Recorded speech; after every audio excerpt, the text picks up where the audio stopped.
عليكم ورحمة الله وبركاته. ازيكم حبايبي؟ عاملين ايه النهاردة؟ ان شاء الله الوصفة بتاعتنا حلوة جدا. الشتاء بقى يجي ونحب نولع الافران ونحب نولع البوتاجاز ونقف في المطبخ كده بنشتغل واحنا مبسوطين، بس ربنا يدينا الصحة والعافية. واقول لكم ايه، واقول يعني كل سنة وهم طيبين اخواننا المسيحيين، الايام دي اعيادهم، والوصفة ديت ممكن هم يستفادوا بيها ويعملوها. هنا انا هعمل المعمول بالعجوة، والعجينة هنا انا هوظفها في كذا حاجة. تعالوا يلا معايا نبدأ الفيديو بتاعنا ونقول ايه السلام. اللهم صل وسلم وبارك عليك يا حبيبي يا رسول الله، ولا يحلى الكلام إلا بذكره. هنا انا هعمل مقدار كبير شوية، علشان ايه؟ يعني انا بحب لما بعمل اعمل بالمرة، عشان ايه ما تجيش على وقفة المطبخ وتوليع الفرن. معايا كيلو زبدة ومعايا 600 جرام سكر بودر. الزبدة بتكون مفكوكة بدرجة حرارة الغرفة كده، وما تكونش سايحة قوي، يعني برضو بتبقى ساقعة. بحط عليها 600 جرام سكر، واروح ضرباهم كده بالمضرب الكف في العجان لحد ما السكر بتاعي يدوب والقوام كده يبيض.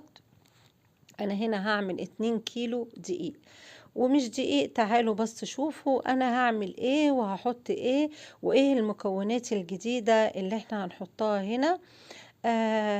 الله يبارك له بقى الشيف اللي قال لي على الوصفة ديت، وصفة حلوة جدا يا جماعة. عايزين انتوا بقى تقسموا المقدار. شوفوا انا هنا حاطة كيلو الزبدة على المقدار 2 كيلو، يعني النص كيلو زبدة عليه 300 جرام سكر عليه كيلو من الدقيق او المكونات اللي هقول لكم عليها، وعليه 4 بيضات. هنا انا هستعمل 8 بيضات. هفضل احط البيض واحدة تلو الاخرى كده لحد ما البيض يختفي. ومعايا هنا 5 6 ظروف فانيليا بودر، ما كانش عندي فانيليا سايلة. وبالأمانة أنا بحب في شغل النواعم ما استعملش الفانيليا السايلة زي الكيكات والحاجات التانية ديت. تمام، بحب الفانيليا البودر. انت برضو حابة تشتغلي بيها حلوة وجميلة، تمام. كل واحد على حسب ما بيحب يا جماعة. هنا أنا حطيت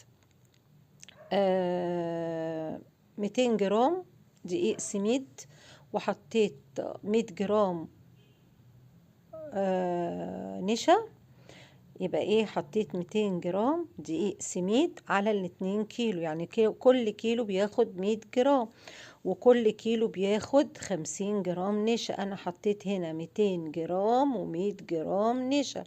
تمام، وهقلبهم كده. وباقي الاتنين كيلو هيبقى معانا ايه بقى؟ 200 جرام و100 جرام، معانا كيلو و700 جرام دقيق.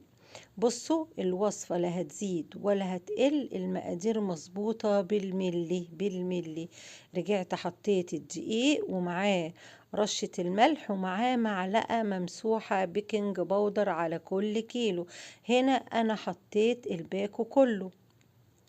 تمام، معايا عجوة طبعا زي ما احنا متعودين. دعكتها بسمنة بس على البارد كده لحد ما طريت، وكورتها. وبعد كده هبتدي اعمل المعمول. زي ما انتوا عارفين دي هنا الآلة بتاعت المعمول. انا بعمل بيها صراحة بتغلبني شوية، يعني هي تكنيكها سهل وكل حاجة، بس هي عايزة ناس رايقة قوي كل مرة تحط فيها دقيق. وبصوا زي ما انتوا شايفين كده، مرة تظبط ومرة ما تظبطش. عملت صاج وبعد كده كملت بالقالب بتاع الكحك. اللي عايزة اقوله لكم بقى ان انا ممكن اكون عملت حوالي مقداره شوية كده معمول، وبالباقي رحت عاملة البسكوت الحلو ده. عملت بسكوت بالشوكولاتة، وعملت بسكوت بالفانيليا عادي، يعني لونه عادي.